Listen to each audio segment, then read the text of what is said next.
جی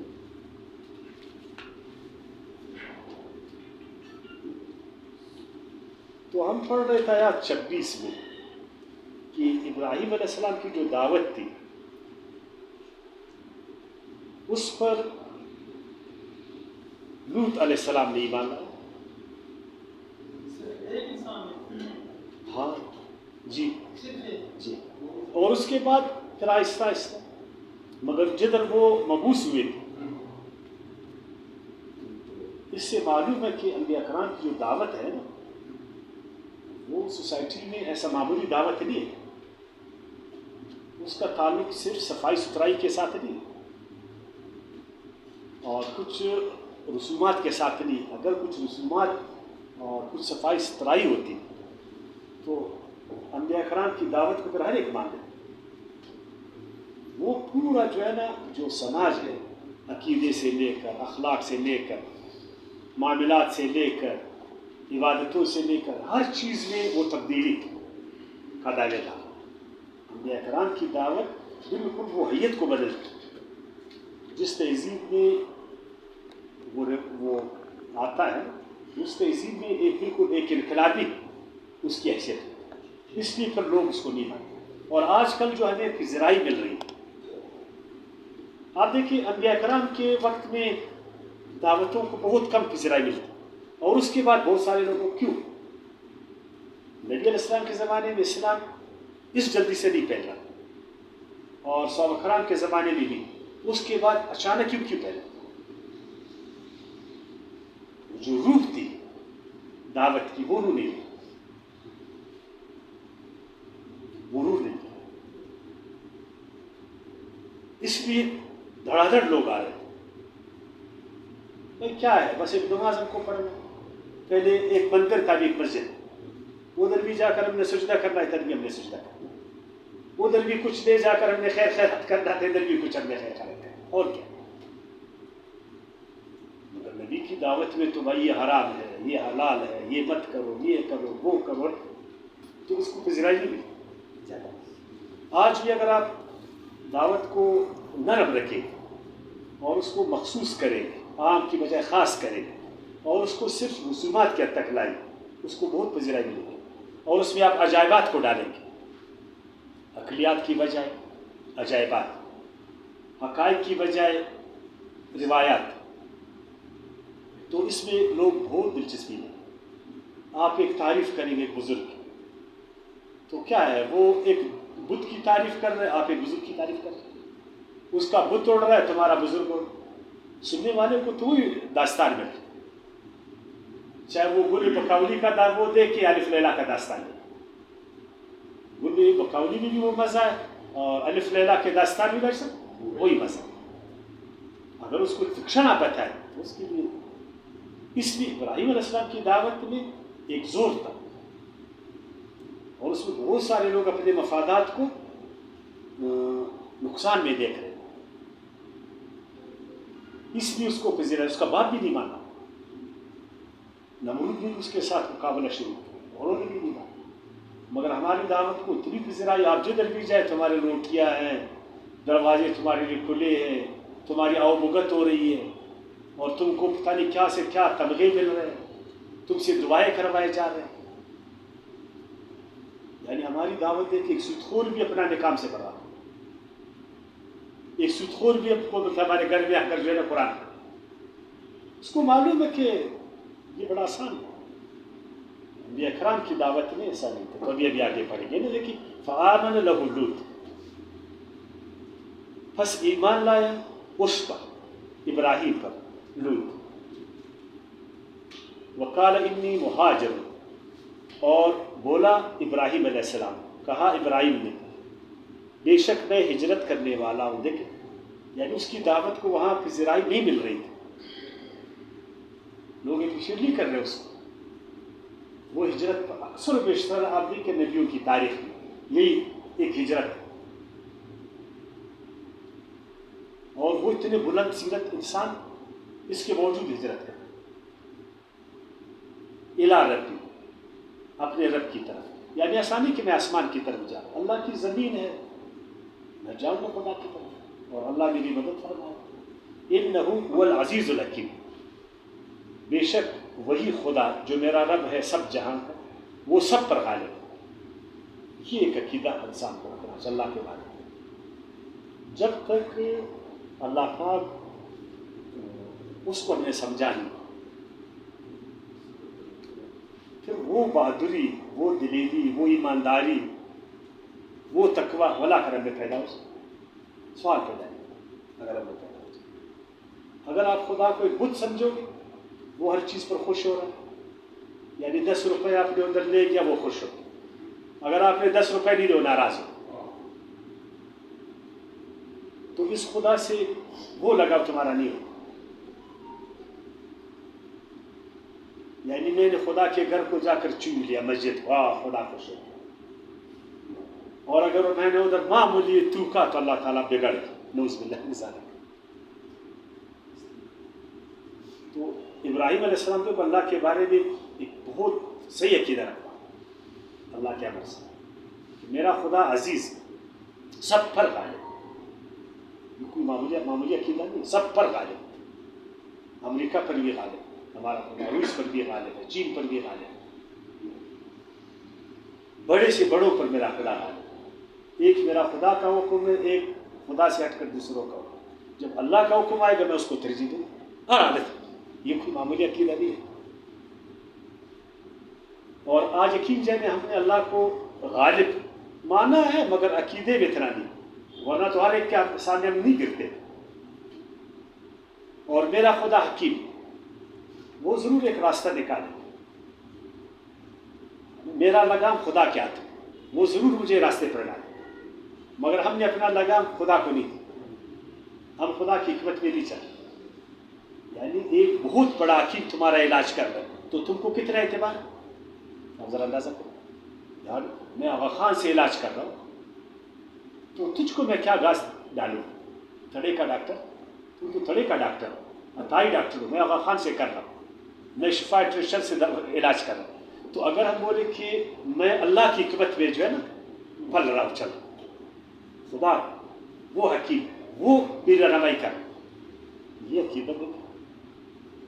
پھر عطائی ڈاکٹروں سے آپ کرو سوال پیدا، اللہ کی اس نے قانون مجھے دیا، اس نے دین مجھے دیا، ایک اخلاقی سیٹ اپ اس نے مجھے دیا، معاملات کا ایک طرز مجھے دیا، مجھے آپ کی کیا ضرورت ہے؟ مگر یہ میں نے کہا یہ ہر آدمی نہیں کر سکتا، اس لیے اللہ کی صفات کو بالکل پیش ہی نہیں کرتا۔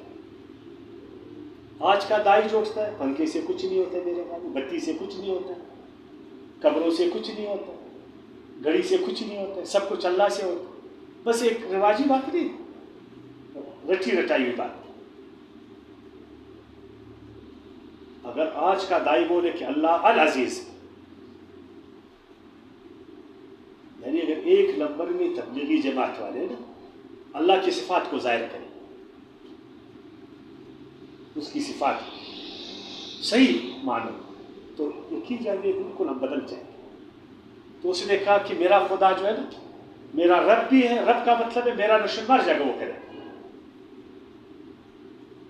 جدھر بھی تخم ڈلے گا وہ اٹھ جائے گا۔ میرا خدا مجھے ہر جگہ میری تربیت کرے، میری ربویت کرے، میری نشو نما کرے، اس لیے کہ وہ سب پر غالب اور حکمت والا۔ اور پھر واقعی ایسا ہی پردیس میں اللہ پاک نے اس کو زبردست یعنی اولاد اس کو عطا فرمائی، اسماعیل علیہ السلام۔ ایک طرف کو اسماعیل علیہ السلام کور کرے گا، ایک طرف کو اسحاق علیہ السلام، جس سے 2 بڑی نسلیں جو ہیں۔ اور شیطان ہمیشہ کوشش کی ہے 2 نسلوں کو، اسحاق اور اسماعیل کے بیٹوں کو لڑا، آج تک ادھر اسرائیل کو پمپ کرے اسحاق کے بیٹوں، ادھر اسماعیل کے بیٹوں کو پمپ کرے فلسطینوں، ایک دوسرے سے لڑو۔ اور اگر یہ دونوں بھائی کے بیٹے ایک سٹیج پر آ جائیں، ایک پلیٹ پر آ جائیں، یقین کریں بھائیت بدل جائے۔ وَوَهَبْنَا لَهُ اسحاق، اور ہم نے عطا کیا اس کو اسحاق، بدلے میں کس چیز کے نکاؤ گے؟ اسٹرگل کے، اس جدوجہد کے بدلے۔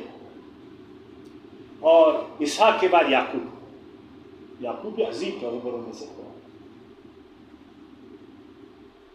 بن اسرائیل کا باپ نہیں، یعقوب جو اسحاق کا بیٹے، بھائی تو اسماعیل علیہ السلام جی. وجعلنا فی ذریتہ، اور ہم نے ٹھہرایا یعقوب کی ذریت، یا اسحاق کی ذریت، یا ابراہیم علیہ السلام کی ذریت،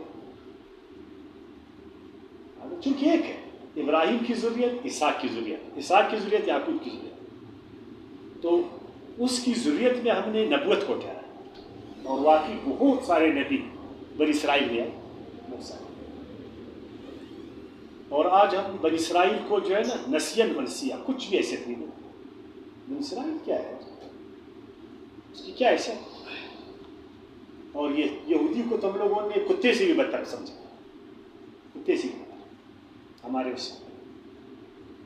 حالانکہ اللہ پاک نے اس نسل میں نبوت کو جاری فرمایا. اگر یہ اتنا بیکار نسل ہوتا، اتنا نعوذ باللہ کمینہ نسل ہوتا تو اتنے نبی سے آتے. یہ ایک اعزاز کی بات.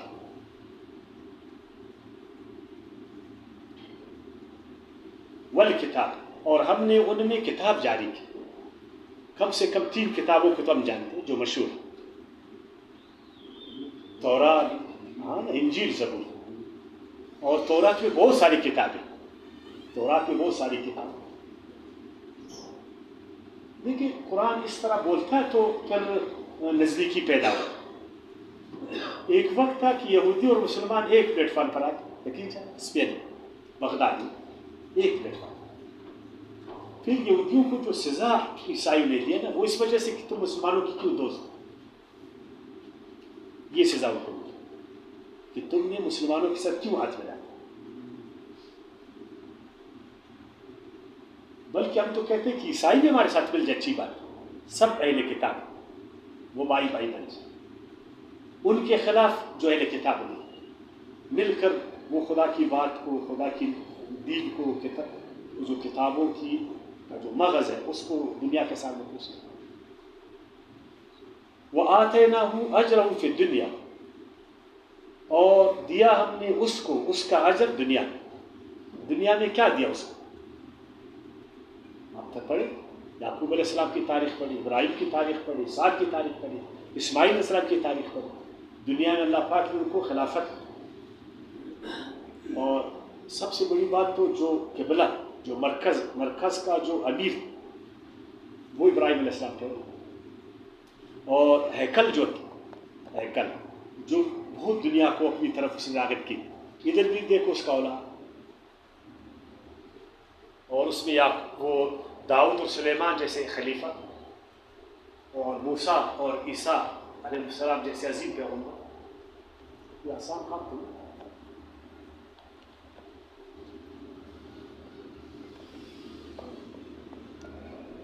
ہمیں بھی خدا نے نبوت دیا اور الکتاب، اس کا دنیا میں کیا اجر ملا؟ کتاب اور نبوت دنیا میں کچھ نہیں. اس لیے کہ ہم مانگتے بھی نہیں ہیں نا. ہم کہتے ہیں کہ ہم دنیا میں اجر نہیں مانگتے خدا سے. اللہ کہتا ہے میں دیتا ہوں، مسلمان کہتے ہیں میں نہیں مانگتا. میں دنیا کو ایک مری ہوئی بکری کا حیثیت نہیں دیتا، مسلمان کا عقیدہ ہے. اور مسلمان کہتا ہے کہ دنیا میرے لیے جیل. اور جلد از جلد ہم جیل سے کیا مانگتے ہیں؟ رہائی مانگتے ہیں، یعنی جلد از جلد موت مانگتے ہیں. دنیا پہ ہمارا کیا لینا دینا، ہم نہیں مانگتے. اگر اللہ ان کو بولتے ہیں ہر دن دعا کرو کہ اللہ ہماری دنیا کو بہتر بنا، ہماری آخرت کو بہتر بنا. اور مسلمان ایسا آخرت کے مقابل میں واقعی، آخرت کے مقابل میں جب آخرت اور دنیا کی بات آ جائے تو دنیا کچھ بھی نہیں آخرت کے بارے میں.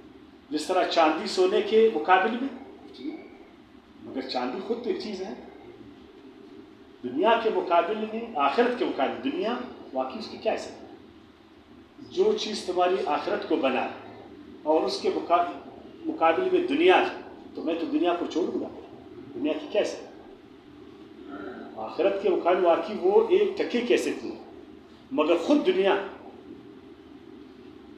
ایک حیثیت رکھتی ہے، اس لیے کہ اس کا خالق ہونا ہے. اور اللہ کی دنیا کو ہم ابس بھی وہ کریں. وَإِنَّهُ فِي الْآخِرَةِ لَمِنَ الصَّالِحِينَ، اور آخرت میں وہ صالحین میں سے ہو، یعنی جو صالحین کا گروہ، شہداء، نبی، صالحین، یہ اس گروہ میں ہو، یعنی انبیاء اکرام کے گروہ. اور یہ جو بلیم لگاتے ہیں نا اکثر و بیشتر لوگ انبیاء اکرام کا، اس میں یہ غلط ہے. یعقوب علیہ السلام ہو، کوئی نبی، وہ سب صالحین. وَلُوتًا إِذْ قَالَ لِقَوْمِهِ، اب لوط کی بات. ابراہیم علیہ السلام اس کا ابھی چیپٹر کو ایک دفعہ چھوڑ. ابھی لوط علیہ السلام جب آئے، اللہ پاک نے اس کو بھی نبوت عطا فرمائی اور اس نے نبوت پر کام کیا. لوط نے اپنے قوم سے کہا اِنَّكُمْ لَتَأْتُونَ الْفَاحِشَةَ، بے شک تم ہو کہ تم آتے ہو، تم کرتے ہو ایک ایسی بیائی کا کام، مَا سَبَقَكُمْ بِهَا مِنْ أَحَدٍ، کہ نہیں پہلے کیا تم سے اس کو کسی نے، من العالمین، جہان والوں میں سے. اس کا معلوم یہ ہوا کہ یہ جو عمل ہے بدی، یہ اس سے پہلے نہیں. اچھا اگر تاریخ میں یہ ثابت ہو کہ اس سے پہلے بھی ایسا تھا، پھر آپ کو کیا مطلب؟ ہاں تاریخ کو نہیں مانا، کیوں؟ اور اگر تاریخ بالکل واضح تھا پھر قرآن اور تاریخ میں ہم تطبیق دیں گے. قرآن تو یہ کہتا ہے کہ دیکھیں یہ کس کا قول ہے؟ یہ لوط علیہ السلام کا قول. یہ لوط علیہ السلام کا قول ہے کہ تم ایک ایسا عمل کر رہے ہو کہ دنیا جہاں میں، تو کیا لوط علیہ السلام پوری دنیا کو جانتا؟ نہیں، یہ کہتا ہے دنیا میں کسی نے نہیں کیا. ما سبقکم، نہیں اس طرح نہیں، ما سبقکم، سبقت نہیں کیا. یہ آپ کی بات اچھی ہے. اگر ہم کہیں کہ اس قدر جو تم سبقت تم نے کی، یعنی اس طرح جو تم دوڑ رہے، تم نے اپنا اوڑھنا بچھونا بچھایا، دنیا میں ایسا کسی نے نہیں کیا. ایسا نہیں کہ دنیا میں کوئی نہیں کرے، مگر اس طرح جس طرح تم کرتے. بالکل عورتوں کو تم نے چھوڑا ہے، جس طرح آج اللہ معاف کرے بہت ساری جگہوں میں اس طرح ہے نا کہ وہ ایک دوسرے کے ساتھ شادیاں کر، ایک دوسرے کے ساتھ شادیاں کر. یہ تو امریکی سپریم کورٹ نے بھی ایسا بولا کہ یار یہ کیا، اس کو میں نے کہا وہ نہیں سمجھ، اس کو دوسرا نام دے دو، اس کو نکاح کا نام، نکاح ایک مقدس نام. یہ کچھ بے وقوف قسم کے لوگ ہوتے اس طرح، نفسیاتی بیمار. جی جی ہاں. اور شاید ان میں عورت پن کچھ زیادہ ہو، یا ان کا اٹھنا بیٹھنا ان کے ساتھ ہو، یا وہ نفرت عورتوں کی وجہ سے متنفر ہو. بعض وقت عورت مرد کو متنفر بنا دیتی، ہاں، تو وہ عورت مرد بس پھر وہ کیا ہو جاتا ہے، نفسیاتی بیمار بن جاتا ہے، غصے میں آ جاتا ہے. تو غصے میں آ کر وہ اس کے خلاف عمل کرتا ہے. اور جب عورت کو غصہ آتی ہے مرد کی طرف سے، پھر وہ مرد پر لعنت بھیجتا ہے. پھر وہ عورت کے ساتھ جو ہے نا غصے میں آ کر، اس کو معلوم عورت کے ساتھ کیا میرا لینا دینا ہے. پھر فطریہ مرد بھی سمجھتا ہے، عورت بھی سمجھتا ہے، دونوں غصے میں. عورت کو مرد نے غصہ دینا اور مرد کو عورت نے غصہ دینا. اور اگر ہم اس غصے کو، اس ٹینشن کو ختم کریں، جس طرح اسلام، جس طرح باقی مذہب، تو یہ اس عمل کی طرف کوئی نہیں جائے. مگر اس ٹینشن پر کسی نے کام نہیں کیا. یار یہ جو بیچ میں غصہ ہے نا مرد عورت کا، یہ تو ایک دوسرے کا زوج، آؤ اس پر ہم لوگ کام کریں. اگر عورت سے یعنی بیوی سے شوہر کو سکون مل رہا ہے تو وہ شوہر کیوں کر جائے گا نفرت کا شکار ہو، یہ غلط کام کیوں کرے گا؟ اگر اس کا ڈیمانڈ جائز پورا ہو رہا، اور وہ جو عورت ہے بیوی جو ہے، شوہر بالکل اس کی خواہشات کو پوری کر، وہ پھر کیوں غصے میں جائے؟ بالکل نہیں جائے. مگر ہم نے پتہ نہیں کبھی اس کو تقدس کا اتنا حالہ چڑھاتے کہ وہ نفرت کا باعث بن جائے. جس طرح مذہب میں ہم نے اس چیز کو ایسے تھی، مذہب نے اتنے کنڈیشنز رکھے اس بارے میں کہ مرد نے بولا یار چھوڑو اس دندے کو چھوڑو، اور عورت نے بھی بولا. تمہارے بچے پال رہا ہوں، 5 وقت کا نماز پڑھ رہا ہوں، نفل میں کر رہا ہوں، روزے میں رکھ رہا ہوں، قرآن کی میں تلاوت کر رہا ہوں، اور تم کو ایسی بیوی چاہیے؟ تمہارے گھر کو میں صاف کر رہا ہوں۔ جی سر، ایسا تم کو مرد بول رہا سارا دن میں تمہارے لیے جا کر کام کر رہا ہوں، محنت کر رہا ہوں، مزدوری کر رہا ہوں، اور جب میں گھر میں آتا ہوں تھکا ہوں، ایک نیند کا بھی مجھے وہ نہیں، وہ اجازت نہیں۔ ابھی میں اتنا دین میں کر کے آیا ہوں، 100 قرآن میں نے پڑھا ہے۔ تو یہ چیزیں جو ہے نا، یہ نفرت پیدا کریں، حالانکہ یہ اچھا عمل ہے، مگر اس کو اس حوالے سے آپ نہیں دیکھا۔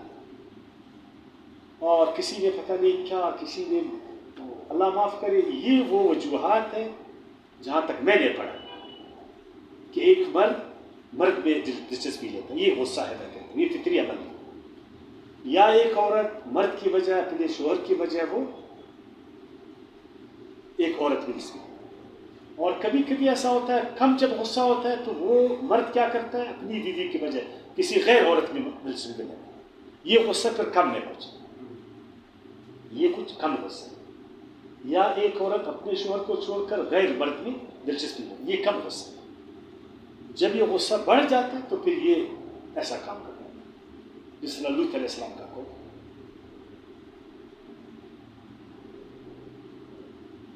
آپ لوگوں نے نیٹشے کو پڑھا ہے عورت کے حوالے سے؟ نہیں پڑھا ہوگا، یہ جرمن جو وہ ہے فلاسفر، تو یہ ایسا ہوا کبھی نا، اور یہ جو عورت کچھ آزاد ہوگی نا، اس نے مرد کو جو ہے نا گاس نہیں ڈالنا شروع نہیں کیا، اس لیے میں کارخانے میں کام کر رہا ہوں، میں آزاد ہوں، تم کون ہوتا؟ بس مرد بھی غصے میں آیا۔ اچھا، اس کا دیکھا دیکھ عورت بھی غصے میں آئی، دیکھیے کیا حالت ہوگی۔ تو عبدالرازق کی بات صحیح ہے کہ بھائی تم لوگ اس قدر اس میں پڑھے، دنیا جہاں والے جہاں پر میں نے کہا یہ ازدواجیت جس کو کہتے ہیں نا، یہ عمل خوبصورتی سے جاری ہے، ادھر بیائی پر بہت کم۔ اِنَّکُمْ لَتَأْتُونَ الرِّجَالَ، کیا تم آتے ہو مردوں کے پاس؟ دیکھو الرجال، لڑکی بھی، لڑکوں کے پاس بھی آتے تھے، الرجال یعنی کتنے غصے میں، یعنی مرد منہ پر داڑھی ہے، اونچے ہے، تو کتنا اس میں غصہ ہو، اور وہ نفسیاتی کتنا مریض ہوئے، یا وہ کتنا پاگل ہوئے۔ اور اکثر و بیشتر گناہ کے کام اسی طرح ہوتے ہیں، آدمی اپنی عقل کو جو چھوڑ دیتے پھر وہ گناہ کے راستے پر چلتے، پھر اس نفسیاتی مریض کو ایک حد تک تو علاج ہو، پیغمبر اس کا علاج کرتے ہیں، نصیحت کرتے ہیں، بہت کوشش کرتے ہیں، ان کا تزکیہ کرتے ہیں، ورنہ پھر ان کی سرجری ہو جاتی ہے، کیونکہ بیمار ہے نا، پھر 100 کو بیمار بنائے، کینسر بن گیا تو ابھی کینسر کو ختم کرو، ورنہ یہ کینسر جو ہے نا پورے معاشرے کو جو ہے نا خراب کرو۔ وَتَقْطَعُونَ السَّبِيلَ، اور تم اتنے غصے میں ہو نا کہ اس کے ساتھ ساتھ راستوں کو بھی کاٹتے، یعنی چوری چکاری ڈاکے، اغوا برائے تاوان، اغوائے فلان، یہ وہ سارا کچھ کرتے۔ تو ایسے لوگ نارمل لوگ ہیں، بیمار ذہن کے لوگ، یہ لوگوں کو نبی سیدھا کر ان لوگوں کے پاس، اور ہم نے ان پر کوئی کام کیا؟ آپ بولیں کس نے کام کیا؟ ڈاکوؤں کے خلاف، چوروں کے خلاف، بدکاروں کے خلاف، سودخوروں کے خلاف، رشوت خوروں کے خلاف، یہ جو منشیات کا قانون کے خلاف، بدماشوں کوئی کسی نے کام کیا؟ کسی نبی کا کوئی ایسا ہوا ہے تو وہ وارث والی جو اس پر کام کرنا؟ صحیح بھائی، دوربین ڈالو کبھی، ہو سکتا ہے دنیا میں ہو، ہم نے تو بہت دوربین ہم لوگوں کو نہیں ملا۔ ہاں بس ہر ایک نے ایک سافٹ اس پر ایک نرم، جدھر اس کو معلوم ہے یار وہاں سے وہ مخالفت نہیں ہو، تو کوئی لوط علیہ السلام تھلے تنہا ان بدکاروں کے خلاف کرا، یہ ہمت والی بات ہے، یہ آسان کام نہیں، یہ شیر کا دل ماں۔ ہم لوگ انبیاء کرام کرام کو پتہ نہیں کیا سے کیا سمجھ، تاریخ بتاؤ اور لوگ حیران، مگر قرآن جو ان کو ان کے انبیاء کرام اپنے کاموں سے پہچانے جاتے ہیں۔ بلا کر کسی بڑے انقلابی کو تم سامنے کھڑا کر، تم کہ ہمارے ملک میں بھٹو بڑا انقلابی تو جاگیرداروں کے خلاف کھڑا ہو تو نہیں، تصفیہ ہوتی۔ تم کہتے عمران خان بڑا تمہارا لیڈر ہے، وہ چوروں کے خلاف کھڑا ہو تصفیہ ہوتی۔ اللہ کتنی طاقت اس کے ساتھ ہے، تصفیہ ہوتی، مگر نبی کا شان کو ہاں دیکھیں یہ زنا نہیں، زنا ایک ایسا عمل ہے نا جو عورت کے ساتھ ہو، اور اسی لیے ہم اس پر ابھی بھی زنا کو حکم نہیں لگائے اور قرآن نے بھی نہیں لگایا۔ ہاں اسی لیے اس کو ہم تعزیر کہتے ہیں نا، اگر خدا نخواستہ اس طرح کا عمل ہوا اور یہ پکڑے گئے تو اس پر اب حد جاری نہیں کریں گے، اس پر تعزیر جاری ہوگی۔ وہ ایک تعزیر ہے، ٹھیک ہے، اس نے اپنے زمانے میں کیا ہو نہیں کیا ہو نا، ایک روایت ہے، مگر آج کا جو جج ہوئے گا وہ تو اپنے حوالے سے کرے گا۔ تعزیر کا مطلب ہے کہ اس کی عدالتوں میں بہت بڑا اس کو وہ ہے تعزیر، وہ بھی زنا نہیں تھی، میں نے آپ لوگوں کو پڑھایا، ہاں میں نے پڑھا ہے، وہ بھی زنا نہیں تھی، اس لیے کہ زنا پر 4 گواہی بہت مشکل ہے۔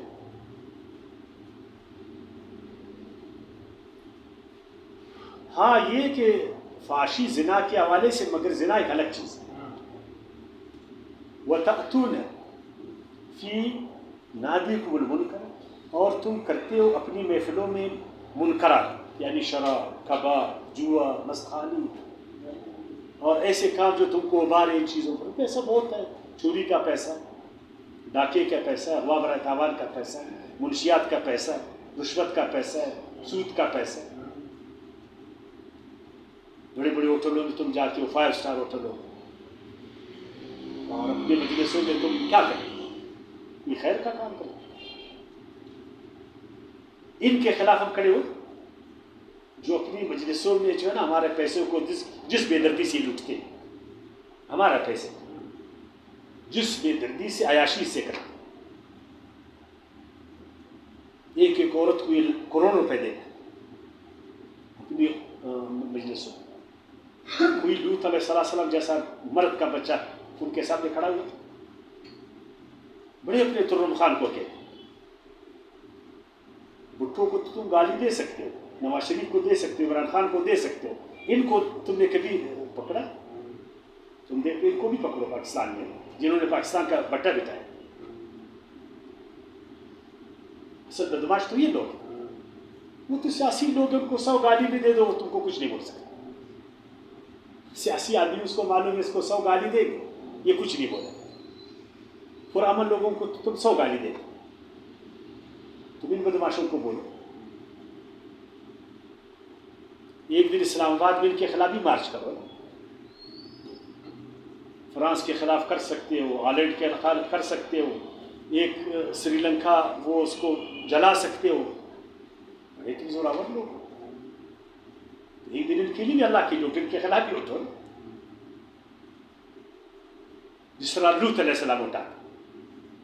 تم تو بہت زیادہ، لاکھوں کی تعداد، لوط علیہ السلام تو اکیلے تھے، اس کی بیوی بھی ساتھ نہیں تھی، تمہارے پاس تو لاکھوں کا، تم تو اسلام آباد کو جلا بھی سکتے،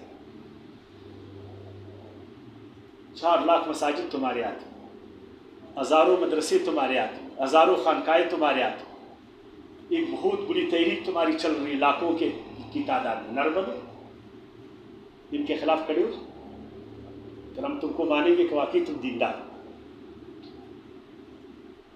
پھر ہم مانیں گے۔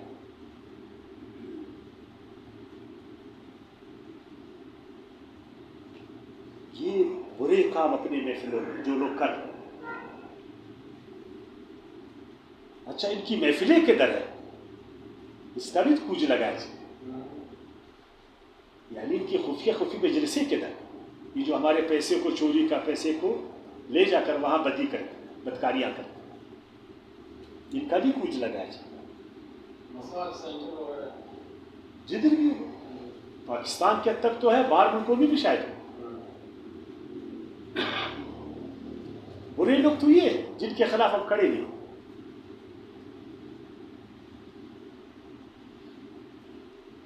پس نہ تھا جواب اس کی قوم کا سوائے اس کے فما کان جواب قومہ، پس نہ تھا جواب اس کی قوم کا الا مگر ان یہ کہ قالوا انہوں نے کہا ائتنا بعذاب اللہ، لے آن پر اللہ کا عذاب، ان کنت من الصادقین، اگر تو ہے سچ بولنے والوں میں سے. یعنی اس میں دیکھو اس کو خدا پر کتنا اعتماد تھا.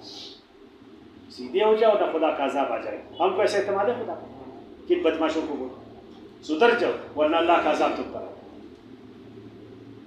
ہم جب زلزلہ آتا ہے ہم کہتے ہیں ابھی خدا کا عذاب آئے مفت. بھائی تم دھمکی دے دو پھر آ جائے عذاب تمہارے کہنے پر آ جائے.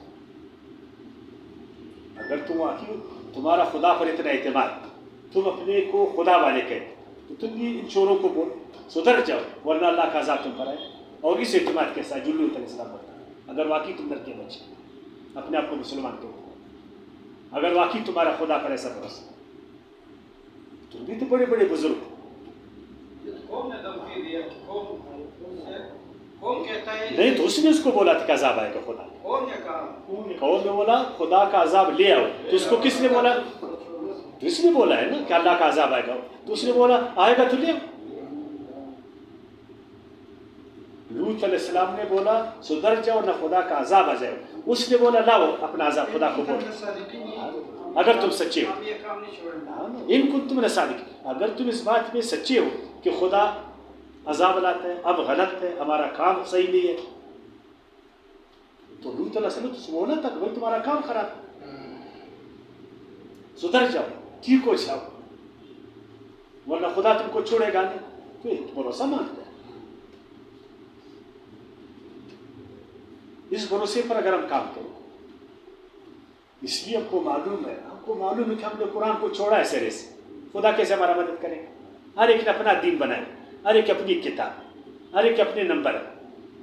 سب کو معلوم ہے میرے اپنے نمبر ہے اس کے اپنے نمبر ہے، میرا اپنا طریقہ ہے اس کا اپنا طریقہ ہے، میری اپنی کتاب اس کا اپنا، میرا اپنا کیا اس کا اپنا کیا. ہر ایک کو معلوم ہے، سب کو معلوم ہے. دعائیں کر کر کے اب تک کچھ ہونے والا نہیں. ان کو تو چھوڑو، تم صرف بارش کی دعا کرو بارش ہو جائے، ادھر بھی تم فیل ہو گئے.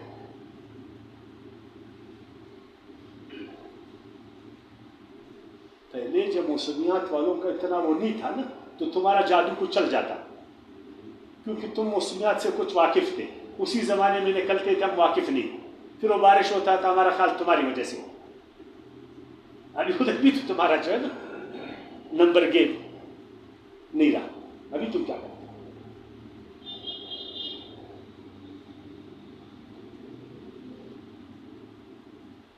باقیوں سے کیا غلط ہے؟ جو اپنے آپ کو پیغمبر کا وارث کہے وہ اس طرح کام کرے. بس ابراہیم علیہ السلام کی طرح، موسیٰ علیہ السلام کی طرح، لوط علیہ السلام کی طرح، عیسیٰ علیہ السلام کی طرح اور سرکار دو جہان حضرت محمد صلی اللہ علیہ وسلم کی طرح کرنا. اس کو مانتے ہیں.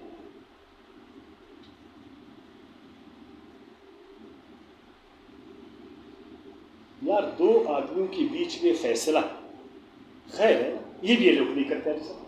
یہ مسجد والے نہیں کرتے، یہ مولوی لوگ نہیں کرتے. سردار لوگ کرتے ہیں، ٹکری لوگ کرتے ہیں، بدماش لوگ کرتے ہیں، دوسرے ان کو خدا نے یہ بھی توفیق نہیں دیا کہ ہمارے گاؤں میں دو آدمی لڑ رہے ہیں، اور ان کا فیصلہ مسجد میں کریں تاکہ وہ بدماشوں کے ہاتھوں سے یہ جو ہے نا اس کی چنگل سے نکل جائے. یہ جو دیوالی کیسز ہے، یہ بیچارے جو 20 سال ادھر عدالتوں میں خوار ہیں، آؤ یار خدا کے لیے مسجد میں کا فیصلہ کرو. یہ بھی خدا نے کو توفیق نہیں دی. اپنے آپ کو رسول کا وارث کہتے اس لیے نہیں کرتے یا پھر وہ بڑا بھائی ناراض ہوئے، اگر بڑا یا پھر چھوٹا ناراض ہو جائے. اگر دونوں میں سے ایک ناراض ہو گیا، ایک کال ضائع ہو گیا، ایک فطرانہ پھر ضائع ہو گیا. یار تم ہر جگہ گنتی کرتے، باڑ میں جائیے ضائع ہوتا ہے جو بھی ہو. خدا پر تم کو بھروسہ نہیں ہے، حق کو حق نہیں بول سکتے. صرف یہ جو ہمارے بیچ کے جو تنازعات ہیں نا، فوجداری نہیں، فوجداری تو ہمارے ساتھ زور نہیں، وہ تو حکومت کرے، کرمنل کیسز وہ کرے، یہ جو دیوانی ہے، یہ جو ہائیلی، آپ ان کو جو ہے نا مسجد میں یہ اچھا، سود خوروں کو کچھ نہیں بول سکتے، بینکوں کے پیچھے پڑے، ہم بینکوں کے، اس لیے کہ بینک کو زبان نہیں ہے، بینک کو زبان نہیں ہے، ورنہ وہ بھی تم کو جنت ڈالتا، وہ جو تمہارے ساتھ پیمنٹ ہے جو بینک سے 10 گنا زیادہ سود لے رہا ہے، اس کو کیوں نہیں بولتے؟ وہ جو ذخیرہ اندوز ہے، بینک سے 10 گنا نقصان پہنچاتا ہے، اس کو کیوں نہیں دیتے؟ اس کو پکڑو۔ اب بینک بھی زبان ہے، سب کو معلوم ہے، سرکاری ادارہ ہے نا، اس میں تم شیر ہو۔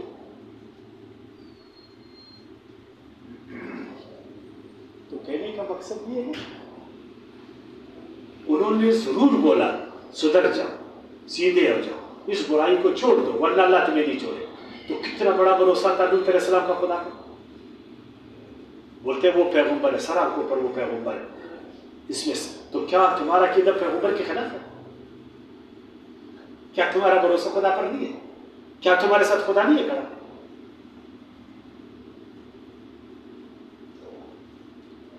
بس بولنا بڑا آسان ہے، عمل کرنا بڑا مشکل ہے۔ کہا لوط نے کہا رب اے میرے پروردگار، انصرنی میری مدد فرما علی القوم المفسدین، ان فاسد لوگوں پر، یہ جو قوم ہے مفسد، یہ جو خرابی پیدا کر، چوری، ڈاکے، سود خوری، بہائی، ہر کام، میری مدد فرما، قوم پر مدد فرما۔ ہم نے کبھی خدا سے ان کے خلاف مدد مانگا کہ اللہ اس ملک میں یہ جو چور ہے، جو ڈاکو ہے، جو لٹیرے ہے، جو بدماش ہے، جو رشوت خور ہے، جو بے حیا لوگ ہیں، ان کے خلاف ہماری مدد فرما؟ کبھی مسجد میں ہم نے دعا کی ان کے خلاف؟ وہ بیٹھے ہوتے ہیں، کیسے کریں؟ ہم کہتے ہیں اللہ ان کو ہدایت دے دو، 70 سال سے تو اب تک وہ سارے مر گئے، جس کا اس کا دوسرا نسل آ گیا، وہ تو ختم ہو گیا، وہ جو پہلے والا نسل، اچھا اس کو تو ہدایت نہیں ملا دوسرے نسل کے بعد۔ یا اللہ تو رحمان ہے، یا اللہ تو رحیم ہے، یا اللہ تیرے رحمت کے دروازے کھلے ہیں، خدا ان کو معاف فرما دے، اللہ تو نے یہ کہ اللہ چوروں کو معاف فرما دے، سود خوروں کو معاف فرما دے، زناکاروں کو معاف فرما دے، جنہوں نے قوم کو لوٹ کر تباہ کیا ان کو معاف فرما دے۔ تم خدا سے مدد مانگو ان کے خلاف، اگر تم لڑکے بچے عورت کی طرح ادھر روتے ہوئے، ہاں رونے سے ہو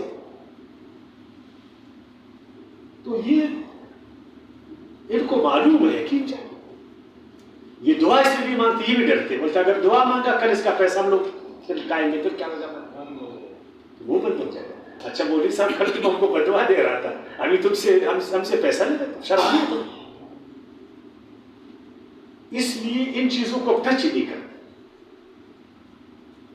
ہم چھوٹے تھے تو ہمارے علاقے میں ایک بدماش تھا، جب ہم نکلتے تھے تو ہمیں گھر سے بولا جاتا تھا اس کی طرف دیکھنا بھی نہیں، بولتا ہے اس کی طرف دیکھنا بھی نہیں۔ تو آج ہمیں یہ بتا جائے کہ ان بدماشوں کی طرف دیکھنا بھی نہیں، ان کو بولنا بھی نہیں، ان کے خلاف نہ دعا کرنا نہ بدعا کرنا، نہ ان کا نام لینا۔ تو آج ہم آپ کے ملک میں مفسد لوگ نہیں دیکھ رہے، لوط علیہ السلام تو مدد مانگ رہے مفسدین کے خلاف، لیکن اس نے تو کچھ کرنا ہے نا۔ تو ہم نے کبھی اللہ سے مدد مانگی کیا؟ اس لیے کہ ہم اسٹرگل میں نہیں، تحریک میں نہیں، ہمیشہ ایک نرم۔ اب یہ جو سیاسی پارٹیاں یہ تو نرم لوگ ہیں نا، سیاسی، ہم نے ہمیشہ ان کے خلاف احتجاج کیا۔ ہم کو معلوم ہے سیاسی لوگ ہیں، نرم لوگ ہیں نا، اس کے خلاف اسلام آباد میں جائیں گے، دھرنا دیں گے، پھر ابھی ملت ظاہری کریں گے نا۔ اچھا اس کو معلوم ہے فرانس کے خلاف دیکھیے، فرانس والا کرے دراجہ پر گولی چلائے، فرانس کے خلاف روڈ پر بیٹھیں گے، اپنا سیاسی سکورنگ کریں گے، تو وہ تو ادھر آ کر میزائل تو نہیں پھینکے گا، پھر حکومت آئے گا، ہم لوگوں کو کچھ مدت سماجت کرے گا، پھر ہم لوگ جائیں گے، پھر ہم بولیں گے دیکھو ہم جیتے۔ جو پیغمبر کے دین کا توہین اس ملک میں کر رہا ہے اس کے خلاف تم جو احتجاج کرو میں تم کو مانتا ہوں، کرنا چاہتا ہوں، باقی تم نہ رہو، باقی تم پیغمبر کے طریقے تم ان کو بولتے. اب وہ جو کمزور ہے اس پر آدمی بولتا، ابھی شہباز شریف ہے 10 گالیاں اس کو دیتا، کمزور ہے وہ تم کو کیا کر سکتا. جو طاقتور لوگ ان کے خلاف تم بولو تمہارا زبان کاٹ دے. تم کو معلوم ہے بچوں کہ وہ زورا ورنہ ادھر تو تمہارا بس نہیں چلا. بس ایک کمزور آدمی کس کا عقیدہ ٹھیک نہیں، یہ حدیث کو نہیں مانتا، یہ کافر ہے، یہ منکر فلان، یہ تو یہ کمزور لوگ ہیں. وہ جو ہماری بچیوں کو نچاتا ہے وہ اچھا بھی نہیں. وہ جو قوم کی بچیوں کو نچاتا ہے، قوم کا حق مارتا ہے، اس پر ڈاکے ڈالتا ہے، اس کو اس نے کمزور کر دی، معاشرے والے اس کو غریب کر دی، اس کے خلاف کیوں نہیں بولتا. 4 لاکھ مساجد تمہارے ساتھ، کبھی کبھی عوام بھی تم اڑتے ہوئے اور تم خود کہتے ہو کہ ہمارے لاکھوں مرید پاکستان کا پہیا جام کریں گے نا، تو ان کے خلاف جام کر دو، بدماشوں کے خلاف جو مفسدین. تو معلوم ہوا کہ ٹیم پاسی ہے، وقت گزاری ہے، ایک آسان طریقے سے ہم جنت کو حاصل کرنا چاہتے ہیں، آسان طریقے سے. تو جنت تو اللہ پاک نے فرمایا کیا جنت ایسا آسان؟ جنت ایک سخت گاٹی ہے، اس گاٹی میں تم کبھی داخل نہیں. تو یہ کوئی آسان کام تو نہیں ہے. اس لیے آپ انبیاء کرام کی تاریخ کو دو تو یہ ہمیں انبیاء کرام کی تاریخ کبھی نہیں بتاتے قرآن سے. ہمیں اور کسی کے بزرگ تھا جلیبی نہیں کھاتا تھا، نہیں کھاتا تھا کیا وہ تو رسولہ بھی نہیں کھاتا شوگر، یہ کیا جلیبی اس پر نہیں لگتا. ایک دن اس کے نفس نے بولا جلیبی، اس نے بولا اولا کر تم کو کہنا بچو تم پر آ رہا ہے جلیبی. سبحان اللہ، یہ کیا چپ، یہ کوئی بات ہے جو تو کرتا جو قرآن ایسا پڑھ قرآن کی یہ دعوت. اسی لیے ہمارا معاشرہ ٹھیک نہیں ہو رہا، بالکل ٹھیک نہیں ہو رہا، اس لیے کہ ہم خود نہیں چاہتے کہ ہمارا معاشرہ ٹھیک ہو سکے. میں تو آج بھی کہتا ہوں یہ جو 4 لاکھ مساجد ہے یا 4 لاکھ سے زیادہ، یہ جو مدارس ہے، یہ جو خانقاہیں، یہ جو دینی تحریکی، خدا قسم یہ ایک پلیٹ فارم پر آ جائے. اپنا ہدف وہ رکھے جو اللہ کے نبیوں نے رکھا، اس لائن پر چلے جس لائن پر قرآن نہیں چلا. پھر آپ دیکھیں یا تخت ہو گیا تخت ہو گیا، یا تو آگ ہوگا یا تو آگ گولے گزار دیکھ. پھر دیکھنا ہماری لاٹھی بھی صاف بنے گی نہیں بنے گی. یار پھر اللہ پالے گا اس کو، اللہ نہ پائے گا کیوں نہیں پالے. ہم مسجد کے سامنے وہ ایک ریڑھی لگائیں گے، اس میں کیا ہے، ہر اور مولوی مسجد کے سامنے ایک چھاپڑی لگائے گا، بس ختم. اور کیا ہوگا،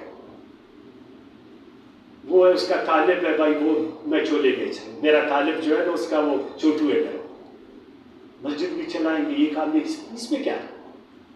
تو اللہ تعالیٰ تو جنت دے گا، جنت تو دے گا تیرا، اور جو تمہارے دل کو ایک سکون ملے گا وہ پھر الگ. اب یہ جو آپ کو معلوم ہے کہ میرا دل میں یار ایک بڑے کو کچھ نہیں بول سکتے، چھوٹے کو نہیں لگا، بالکل معاشرہ ٹھیک ہو. اور ایک دفعہ ہم وہ جو فساد کے کام ہیں ایک دفعہ ان کو ہم گنا ہے، ان کا ایک چارٹ بنا ہر مسجد میں لگا، اس کو ہر مسجد میں اس کا ایک چارٹ لگا، یہ برے کام ہے اور جو یہ کام کرتا ہے دندہ کرتے وہ برا دیں، اور وہ بھی قرآن سے آپ بنائیں. بس چارٹ لگا کہ یہ برے کام ہے، ان کے ساتھ ہم نے صرف تعاون نہیں کرنا، جو بھی نمازی ہوگا وہ ان کے ساتھ تعاون نہیں کرے گا. وہ قسم انقلاب آ جائے نہیں چاہتے.